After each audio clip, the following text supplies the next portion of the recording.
रामाय गुरवे नमः। धन्य धन्य सद्गुरु सुखदा महिमा कहे न जाय। जो कुछ कहूँ तुम्हारी कृपा मोते कछु न बसा।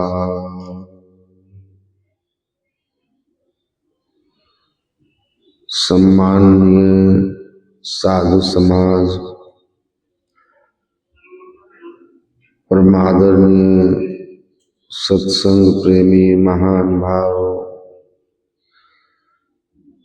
धर्मानुरागिनी माताओं एवं धर्मशिला बहनों,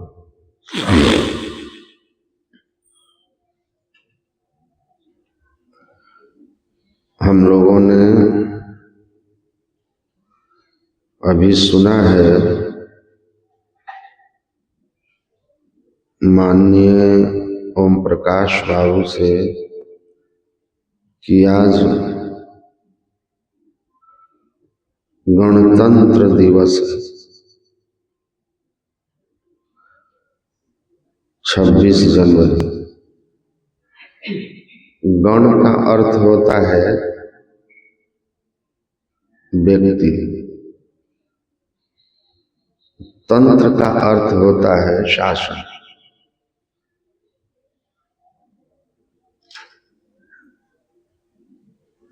देश की आजादी 15 अगस्त 1947 को हुई, लेकिन संविधान हमारा 26 जनवरी 1950 को लागू हुआ। उस दिन से यहाँ पूरी गणतांत्रिक व्यवस्था कायम हुई। जनता को यह अधिकार मिला कि वह अपना शासक स्वयं चुने और ठीक से काम नहीं करे तो 5 बरस के बाद उसको रास्ता दिखा दे। तो बहुत शुभ दिन है, क्योंकि शासन आपके हाथ में आ गया है। तो सबको गणतंत्र दिवस की हार्दिक शुभकामना। पर गुरु महाराज ने एक बात कही कि हम लोगों को स्वराज्य प्राप्त हो गया,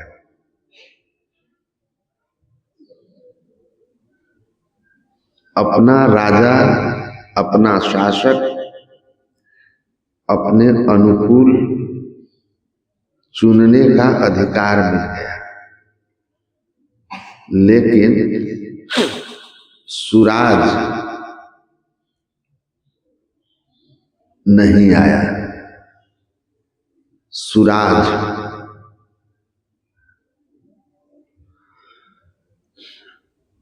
सुराज कैसे आएगा?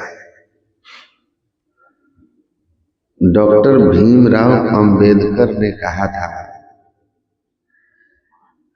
कि जो भारत का संविधान है, दुनिया के सभी संविधानों की अच्छाइयों का भारतीय परिप्रेक्ष्य में बेस्ट संविधान है, सबसे अच्छा।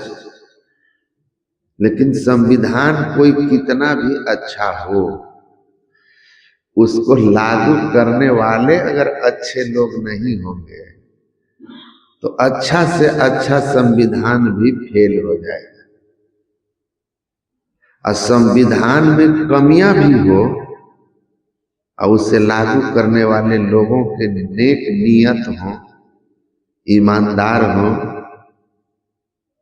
तो उस संविधान की कमी को उजागर नहीं होने देंगे।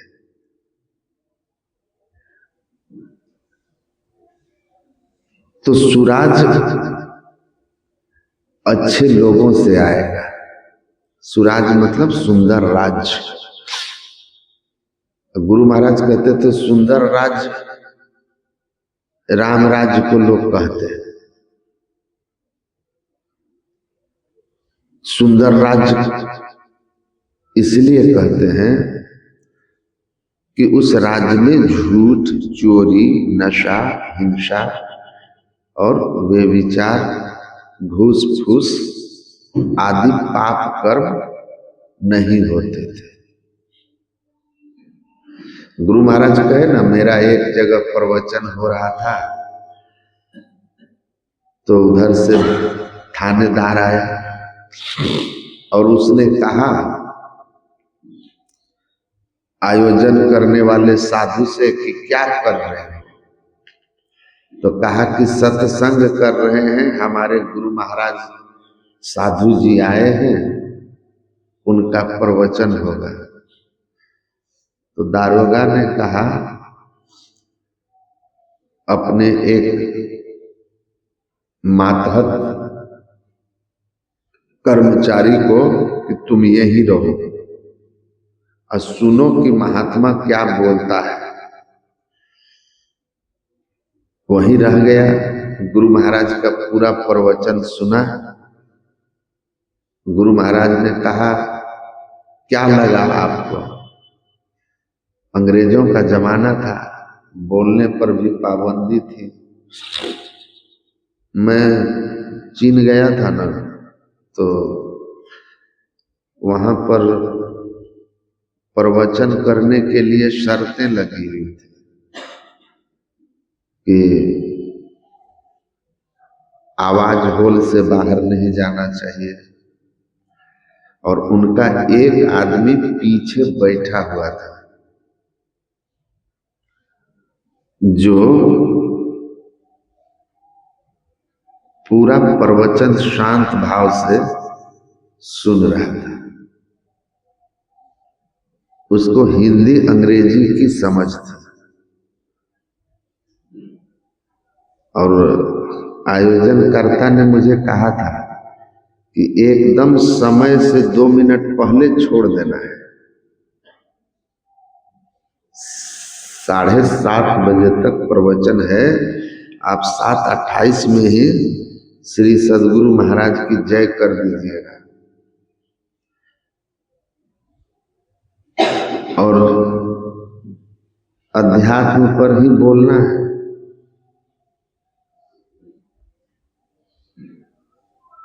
तो वो एक तरह का वहां के लोग गुलाम ही है। इतना कड़ा शासन है सरकार का, बोलने पर पाबंदी है कि क्या बोलना है क्या नहीं बोलना है। तो वो तो अंग्रेजों का समय था। गुरु महाराज ने पूछा कि क्या लगा आपको, तो उस कर्मचारी ने कहा कि आप जो ज्ञान देते हैं, इस ज्ञान से तो हम लोगों को बड़ा आराम हो जाएगा। पुलिस को रात दिन हम लोगों को भागना पड़ता है चोर उचक्कों के पीछे, बड़ी हम लोगों को आराम आ जाएगा, देश में शांति आ जाएगी। तो गुरु महाराज ने कहा कि जाकर अपने साहब को यह बात समझा दीजिएगा। तो जब हम लोग अच्छे होंगे, गुरु महाराज जी कहते हैं ना कि बाबा देवी साहब कहा करते थे कि सबसे ऊपर अध्यात्म को रखिए, उसके नीचे सदाचारिता, तब सामाजिकता, और सबसे नीचे राजनीति। जहां के लोग आध्यात्मिक होंगे वे स्वभाव रूप से सदाचारी होंगे, क्योंकि बिना सदाचार के तो कोई आध्यात्मिक हो ही नहीं सकता। गुरु महाराज के प्रवचन में है कि अध्यात्म और सदाचार, ईश्वर भक्ति और सदाचार में क्यू यू का संबंध है। बिना सदाचार के कोई ईश्वर भक्त हो नहीं सकता। और महर्षि संत सेवी परमहंस जी महाराज के प्रवचन में है कि सदाचार के नींव पर ईश्वर भक्ति के भवन का निर्माण होता है। नींव के बिना भवन की कल्पना नहीं हो सकती, उसी तरह सदाचार के बिना ईश्वर भक्ति की कल्पना नहीं हो सकती।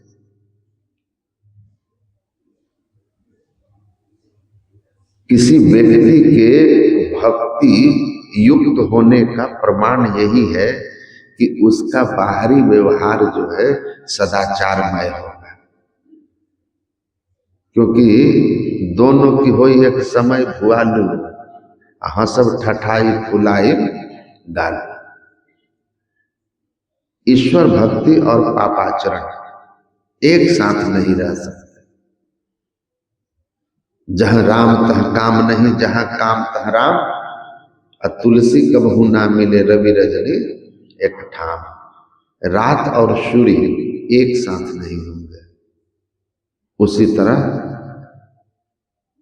पाप और परमात्मा की भक्ति एक साथ नहीं होगा। तो भक्ति में सदाचारिता परम आवश्यक है। तो जहां लोग भक्त होंगे तो सदाचारी होंगे, और व्यक्ति से समाज बनता है। चांद को हम समाज नहीं कहते, राष्ट्र भी नहीं कहते, क्योंकि वह मनुष्य नहीं है।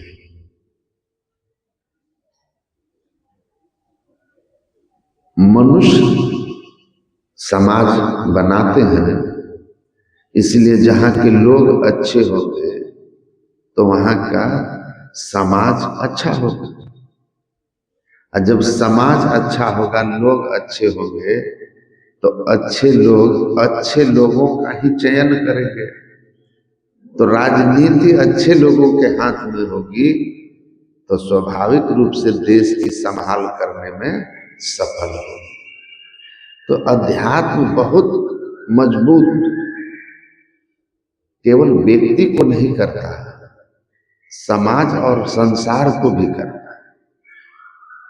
गोवा में धर्म सम्मेलन हुआ था, उसमें इस विषय पर एक दिन सबको 20 मिनट करके समय मिला था। 9 घंटे का 3 सत्र था, 3-3 घंटे का। राष्ट्र निर्माण में संत समाज की भूमिका।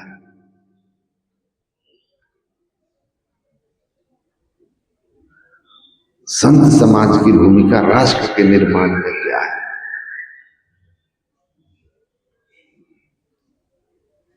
तो बहुत से संत हुए।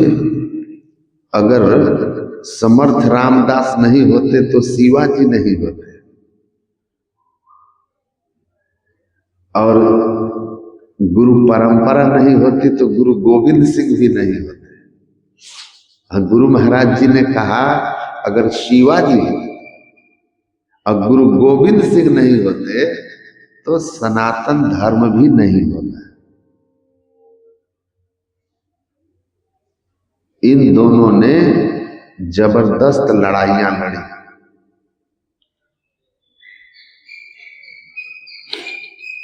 तो हम लोग को शुद्ध पवित्र होना है। अभी सुन रहे थे ना, कोई सफा न देखा दिल।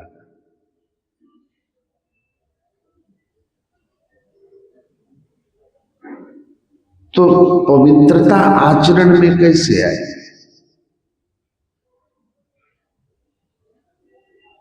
हमारा जो हृदय है,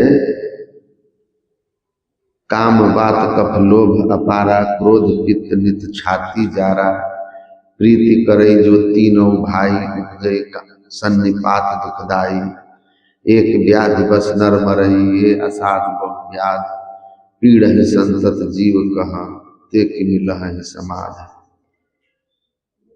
जो व्यक्ति स्वयं अशांत है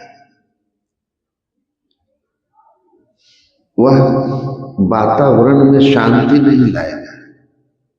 यहां सब लोग शांत भाव से बैठे हैं, एक आदमी चाहेगा तो पूरे वातावरण को खराब कर देगा।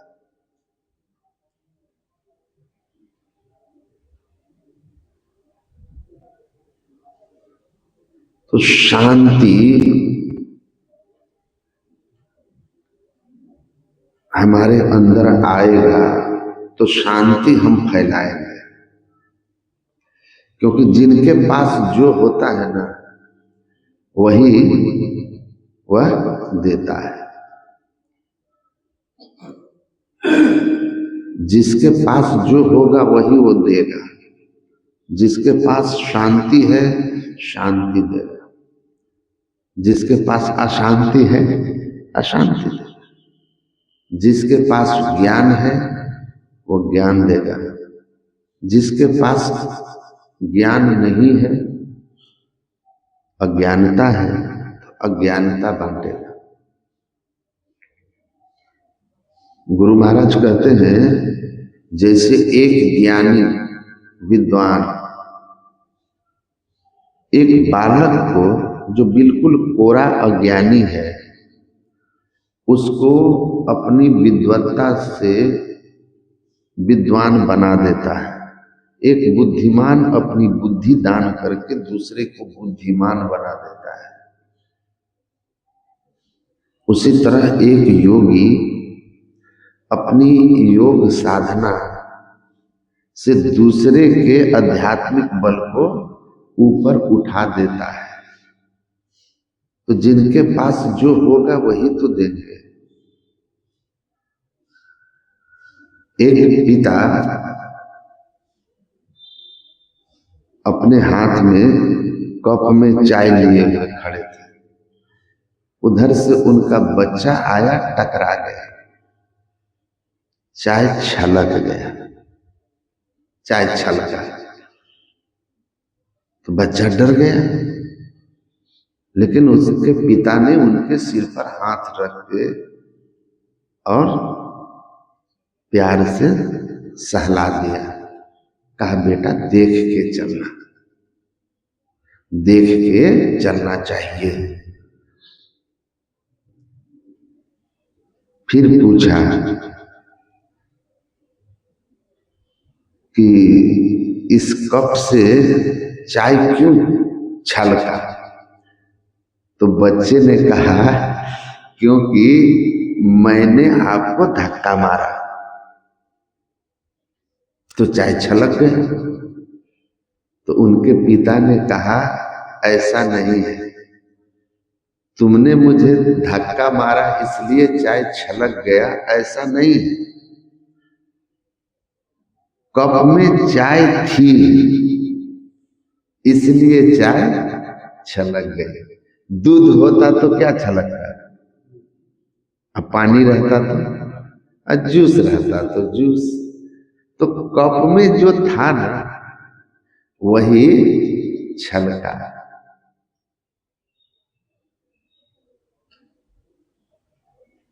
तो मेरे कप में चाय थी, चाय छलका। उसी तरह यह संसार है, यहां धक्का आपको लगते रहेगा पर छलकेगा वही जो आपके अंदर होगा। यही तो अंतर है ना, यही अंतर है कि आपके भीतर क्या है। अच्छे और बुरे लोग यही परख में आ जाते हैं।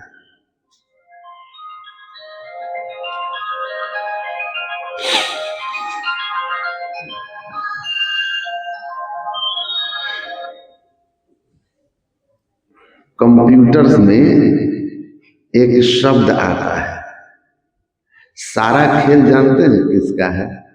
सॉफ्टवेयर का। अभी मैं यूरोप में था ना, तो एक 5 स्टार होटल में ठहरा था।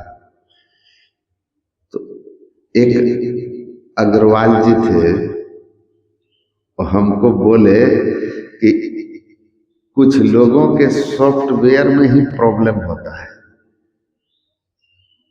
प्रोग्रामिंग ही उनकी गड़बड़ होती है। हम बोले कैसे? उन्होंने कहा कि आप यहाँ चुपचाप खड़े रहिए। यहाँ इतने अमीर लोग ठहरे हुए हैं, क्योंकि 50 से 60 हजार रुपया एक दिन का वहां लग रहा था रूम का, जिसमें केवल ब्रेकफास्ट और एक कप चाय फ्री था। देखिए ये एकदम वीआईपी लोग हैं, लेकिन देखिए इनका सॉफ्टवेयर। लोग, हम चुपचाप खड़े थे, लोग आ रहे हैं जा रहे हैं, और वहां जो है छोटी छोटी टॉफियां रखा हुआ था पूरा सा। लोग खाकर निकलते थे, 2 टॉफी, 1 टॉफी अपना लिया मुंह का टेस्ट चेंज करने के लिए। हम तो केवल फल खाए थे, वो भी फ्रेश फ्रूट। तो हमको बोले देखिएगा यार, 1-2 लेके जा रहा है, 2 इंडियन, देखने से पता तो चल ही जाता है। आए, मुट्ठा भर के उठाए, मुट्ठा भर के वो टॉफी छोटी छोटी। हमको बोले कि देखिए सॉफ्टवेयर का प्रॉब्लम। और भी इंडियन लोग गए, अंग्रेज लोग गए, और देश के लोग गए, 1-2 उठा रहे, पर ये 50 हजार रुपया रोज रूम का दे रहा है, लेकिन 5 रुपया का टॉफी जो है भर मुट्ठा उठा रहा है। इसका सॉफ्टवेयर का प्रोग्रामिंग में गलती देख लीजिए कि फ्री का मिला है तो 5 रुपया वाला भी नहीं छोड़ना है, जितना हो। हम खूब हंसे, बोले देखे तो हमको कह रहे थे कि बाबा लोगों का सॉफ्टवेयर चेंज करने की कोशिश करना होता है। हम बोले कि सत्संग में तो सॉफ्टवेयर ही चेंज किया जाता है, क्योंकि कंट्रोल तो वहीं से होता है ना, हार्ड डिस्क में तो वही दिखाई देता है। अरे जो सामने आता है स्क्रीन पर वो तो सॉफ्टवेयर में है, वही आएगा।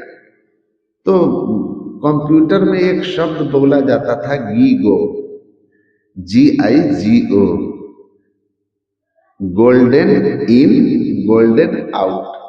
अगर सॉफ्टवेयर में अच्छी बातें हैं तो बाहर स्क्रीन पर अच्छी बातें दिखाई देंगी, गार्बेज इन तो गार्बेज आउट। अगर भीतर गंदगी भरी है तो बाहर क्या आएगा? गंदगी आएगी। तो साफ किसको करना है? सॉफ्टवेयर। इसीलिए कहा कि भीतर मैल चहल के लागे, अब बाहर तन का धोए। अवमित मूर्ति महल के भीतर वा का पंथ न जोए। जुगति बिना कोई भेद न पावे, साधु संगति का गोए है।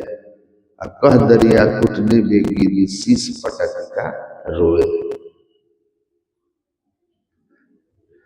तो जब हमारा चित्त निर्मल होता है ना, तो हमारा व्यवहार दिव्य हो जाता है, वाणी दिव्य हो जाती है। सब भीतर का खेल है। नहीं तो अभी जो बाबा पाठ किए ना कि ऊपर से तो सिद्ध हो बैठे, कोई बगुला कोई, तो भीतर का जो भाव है वो बगुला वाला है। हंस के पोशाक, अब भीतर बगुला,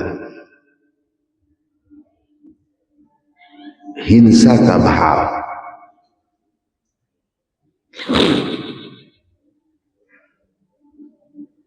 ऊपर से सिद्धों का पोशाक, अब भीतर से पैसा पैसा।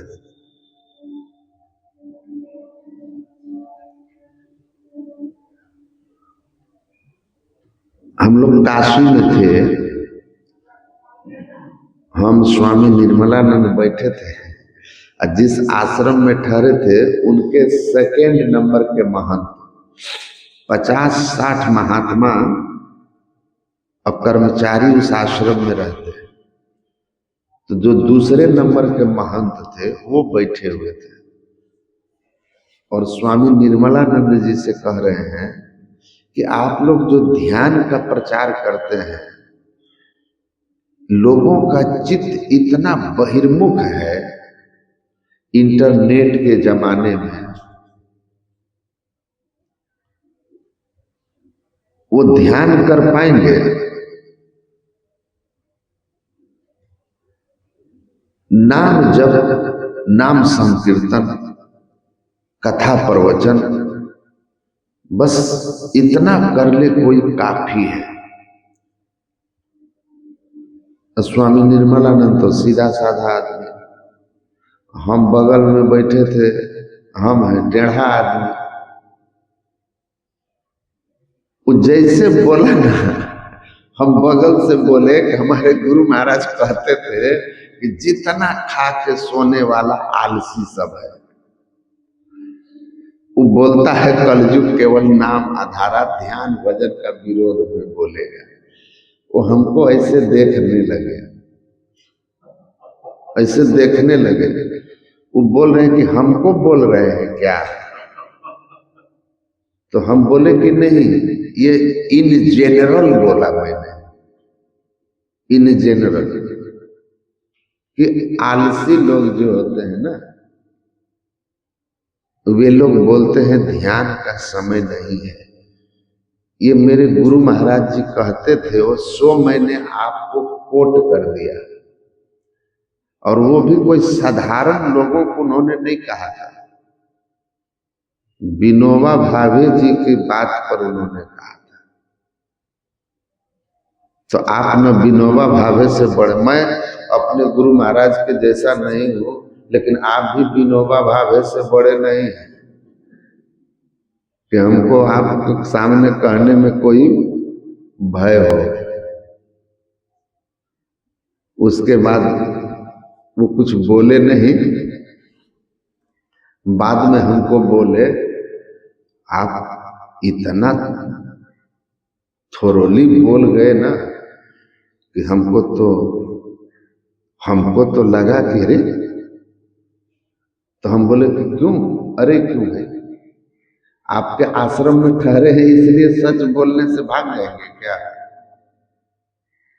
अगले बार से हमारे नाम पर लगा दीजिएगा ब्लैक बोर्ड नो एंट्री का। हम बोले देखिए सच यही है कि ध्यान जो है ना सब युग में है। द्वापर में भगवान कृष्ण ने पूजा पाठ की बात कही थी अर्जुन को। क्या कहा था? अर्जुन ने पूछा कि मुझे क्या करना चाहिए, तो भगवान कृष्ण ने क्या कहा? तपस्वी विधिको योगी, ज्ञानी योगी मतोधिक, कर्मी व्यस्ताधिको योगी, तस्मात् योगी भवार्जुन। और योगी किसको कहते हैं उन्होंने उसमें समझाया कि जो समत्व को प्राप्त हो जाते हैं वो योगी होते हैं। समत्वम योग उच्यते, सुख दुख में सम है, सफलता असफलता में सम है। तो ये समत्व की भावना कब आती है? बुद्धि में स्थिरता आती है, और स्थिरता आती है समाधि से। समाधि बिना योग के संभव है? बिना ध्यान के संभव है? योग का 8वां अंग क्या है? समाधि है। 7वां ध्यान है। तो कैसे होगा? हम बोले कि आप इस बात को समझिए, सर्वद्वाराणि संयम मनो हृदय निरुद्ध च मूर्धन्या धायात्मना प्राणमास्थितो योग धारणम। मूर्धा में प्राण को, प्राण किसको बोलते हैं?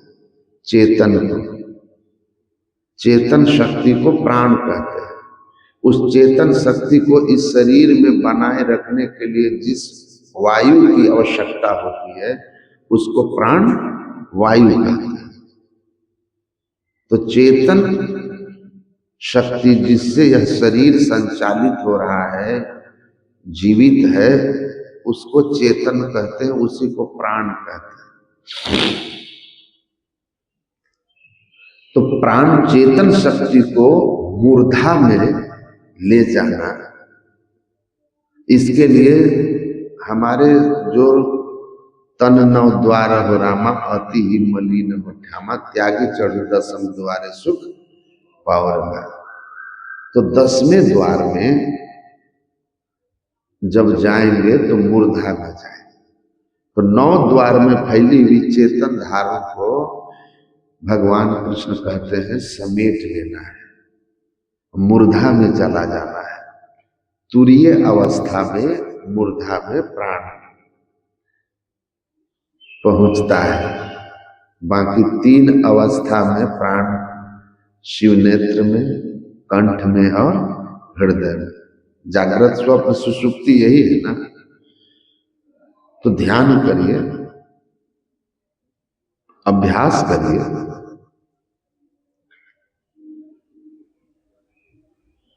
खैर, मेरे किसी तर्क को उन्होंने काटा नहीं, शांति से सुना। और कभी कभी कुछ चीजें किसी के लिए अच्छा भी हो जाता है। उसको लगा ना कि ये आदमी सीधा सीधी बोल गया, मुंह पर ही जो कहना था, इसीलिए कोई बात मैनिपुलेट करके नहीं बोलेगा, जो बोलना होगा साफ साफ बोलेगा। इसीलिए मेरी बातों को बहुत इंटरेस्ट लेकर के सुनने लगे।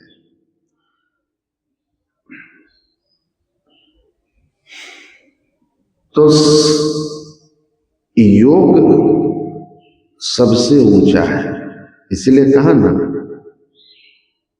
भजन बिना सब जब तप झूठा, झूठ तवक्का फजल का, क्या कहिए गुरुदेव न पाया, मरहम आंख के दिल का। असली भजन तो यही है। गुरु महाराज के प्रवचन में है कि एक मंत्र का जप करना और उससे संबंधित रूप का ध्यान करना, मानस जप और मानस ध्यान कहलाता है। इसका भेद आपको कहीं कोई बता देगा, लेकिन ईड़ा पिंगला ऊपर पहुंचे, सुखमन पाठ उघारा, भयाज हरिरस पी मतवारा, ये असली भजन भेद है। असली भजन यही है। मानस जप मानस ध्यान तो चित्त शुद्धि के लिए है। माया के अंधकार प्रकाश और शब्द के आवरण हटाने के लिए तो बिंदु और नाद ही है। असली भजन तो यही है। हरि रस तो इसी से प्राप्त होगा, मरहम आंख के तिल का। ए तकी न जाइयो जिनहार देखना, अपने में आप जलवे दिलदार देखना। पुतली में तिल है, तिल में भरा राज कुल का राज, इस पर्दे स्याह के जरा पार देखना। इस अंधकार के पर्दे के पार देखना। तो समसील लील अपेल पेले, खेल खुली खुली लखी पड़े। असली तो यही है। ईड़ा तिष्ठति बांग में न, पिंगला दक्षिणेन तु, तयोर मध्य वरम स्थानम यस्तम वेद स वेद। असली ज्ञानी वही है।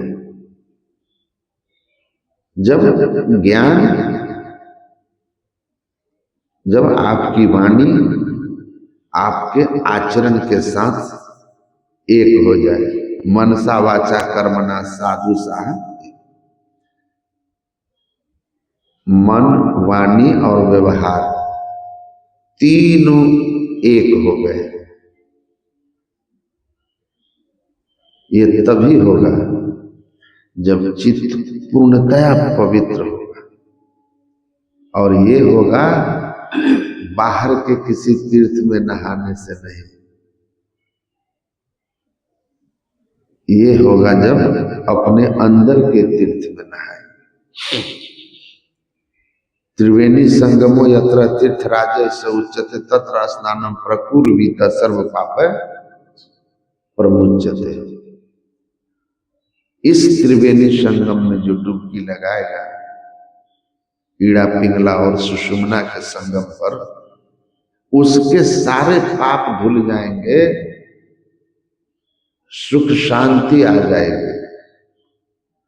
आचार्य तुलसी की वाणी है, दर्शन केंद्र प्रसिद्ध है हितकर आज्ञा चक्र, ज्योति कण कण को करे जो मन रहे अवक्र, प्राण केंद्र नासाग्र पर लगता जिसका ध्यान, उसके प्राणों में भर जाती है सदा मुस्कान।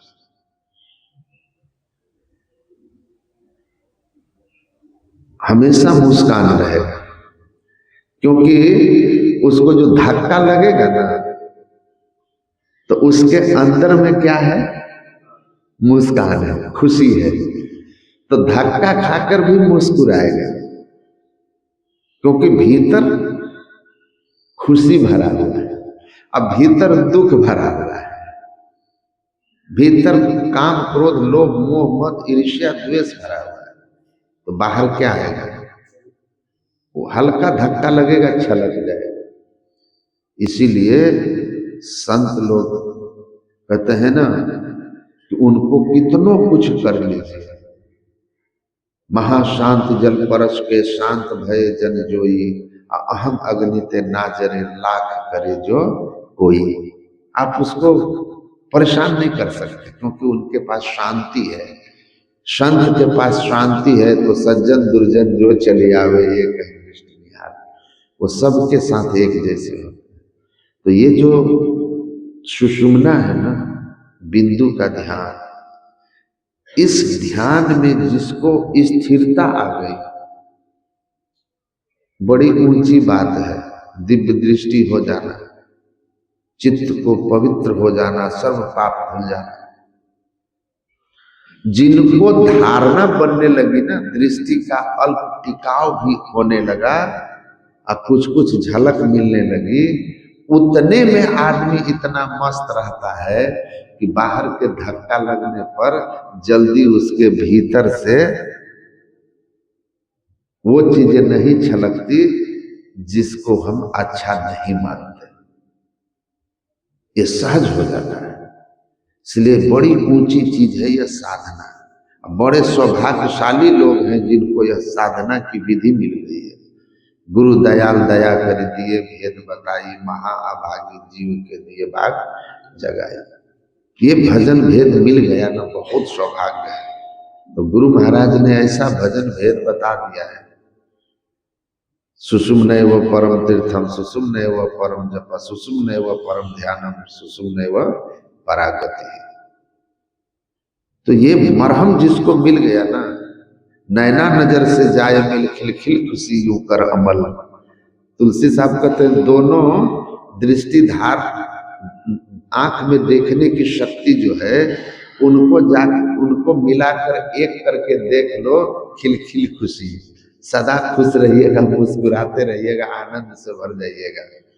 एक बार अपने आप को उस ओर लेके चलिए, सुख सिंधु की खिड़की अति न्यारी। तो इस तिल के मर्म को हम लोगों को गुरु महाराज ने बता दिया है कि दो नैन नासा मध्य सन्मुख एक टक निर्खत रहो, आप ही वह बिंदु झल के पट गिरा निर्खत रहो।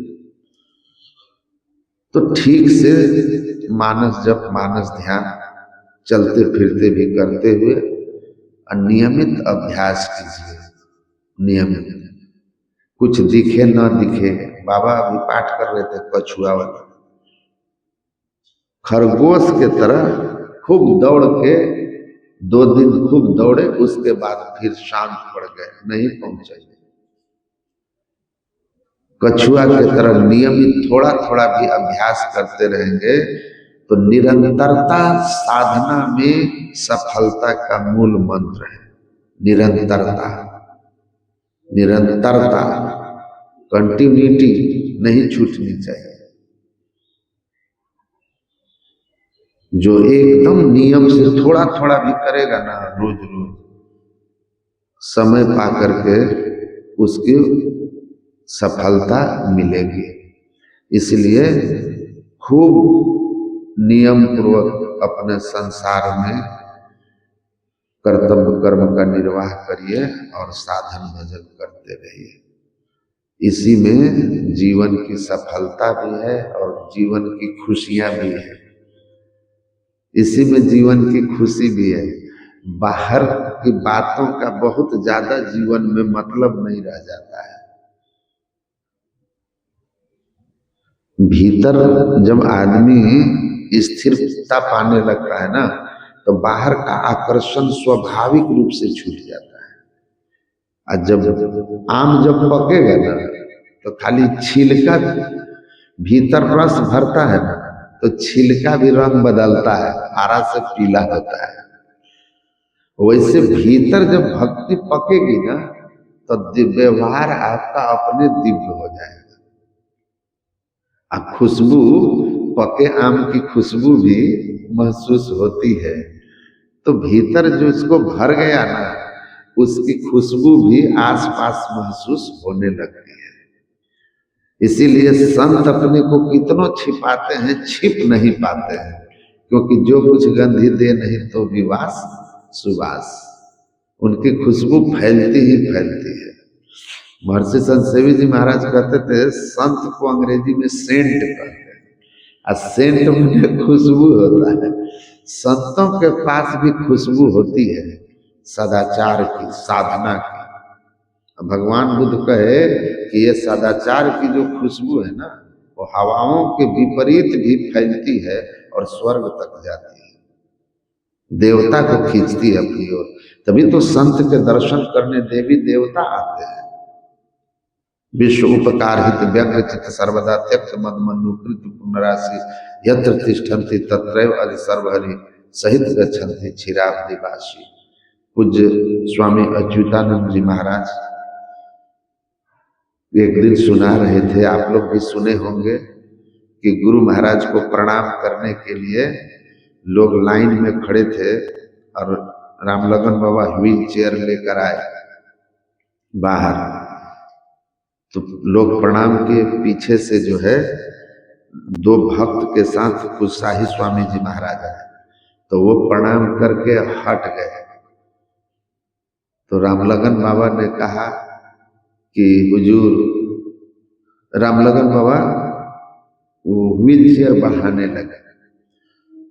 तो महर्षि संत सेवी जी महाराज ने उनको रोका और गुरु महाराज से पूछा कि हुजूर व्हील चेयर बढ़ाया जाए। तो गुरु महाराज कहते हैं कि अब आप लोग भी आगे से हट जाइए, व्हील चेयर बढ़ेगा। तो पूज्य रामलगन बाबा ने कहा कि हुजूर अब आगे कोई नहीं है। तो गुरु महाराज कहते हैं कि विश्व उपकार हित व्यग्र चित्त सर्वदा त्यक्त मद मनुकृत पुण्य राशि यत्र तिष्ठन्ति तत्रैव सर्व हरि सहित गच्छन्ति क्षीराब्धि वासी। इतना ही बोल के गुरु महाराज तब कुछ देर के बाद बोले कि हाँ अब बढ़ाइए। भाव था कि गुरु महाराज कह रहे हैं कि अगर आपको लगता है कोई आगे नहीं है तो ऐसा नहीं है। तो संत की खुशबू है, उनको आकर्षित करते हैं, देवता उनके दर्शन करने आते हैं। सामान्य मनुष्य एक बार शरण में चला जाए ना, इतनी शांति मिल जाती है कि फिर भाग भाग के आता है, बशर्ते थोड़ा भी संस्कार रहना चाहिए, संस्कार रहना चाहिए। इसीलिए ये जो साधना है, यह साधना हमारे जीवन को दिव्य बनाता है। सब काम सहज में ठीक हो, अंदर का सुधार हो जाए ना, बाहर सब कुछ अपने आप व्यवस्थित होता है। तो खुशी चाहिए, शांति चाहिए, आनंद चाहिए, सदगति चाहिए। संसार में सब कुछ ये सत्संग और ये साधना प्राप्त कराता है। इसीलिए इससे एकदम लग के रहिए, सब बिगड़ी बात बन जाएगी। बोलिए श्री सद्गुरु महाराज की जय।